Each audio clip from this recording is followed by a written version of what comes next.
தளபதி விஜயே இரண்டாவது தான். Career பீக்ல retirement ஆனதுல இவங்க தான் ஃபர்ஸ்ட். சின்ன வயசுல ஸ்கூல் ஃபங்க்ஷன்ல ஒரு இயக்குனர் பார்த்துட்டு வாய்ப்பு கொடுத்து நிலா பெண்ணே படம் நடிச்சாங்க 1990ல. 97 வரைக்கும் 39 படம், வருஷத்துக்கு சுமார் 7லிருந்து 8 படம்.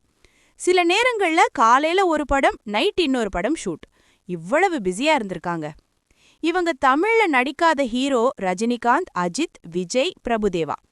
அந்த டைம்ல இருந்த மற்ற எல்லா ஹீரோ கூட நடிச்சிட்டாங்க. இவ்வளவையே நம்ம வில்லன் ஆக்டர் ஆனந்த்ராஜ் ஒரு படத்துல ஹீரோவா நடிச்சாரு, டேவிட் அங்கிள் அப்படின்னு. அந்த படத்துல கூட நடிச்சாங்க. ஆனா ஆனந்த் பாபு பேர் இல்ல. இவரை போலவே பிரவுன் ஐ உள்ள மோகினி என்ற நடிகை இவருக்கு முன்னாலே சினிமாவுக்கு வந்துவிட்டார். ஆனால் அவர் கூட நடிக்காத கமலஹாசன் சிவரஞ்சனியுடன் ஜோடி சேர்ந்து நடித்தார் கலைஞன் படத்தில். 1994 தெலுங்கில் ஆமே என்ற படத்தில் தெலுங்கு நடிகர் ஸ்ரீகாந்துடன் நடிக்கும்போது அவர்களுக்குள் காதல் வளர்ந்தது. 3 வருடம் தொடர்ந்த காதல் 1997 கல்யாணமாக மாறியது. அந்த நேரம் சிவரஞ்சனி சினிமாவின் உச்சியில் இருக்கிறார். கிட்டத்தட்ட 7 படங்களின் அட்வான்ஸை திருப்பி கொடுத்து கேன்சல் செய்து திருமணமாகி சினிமாவில் நடிப்பதை நிறுத்தினார்.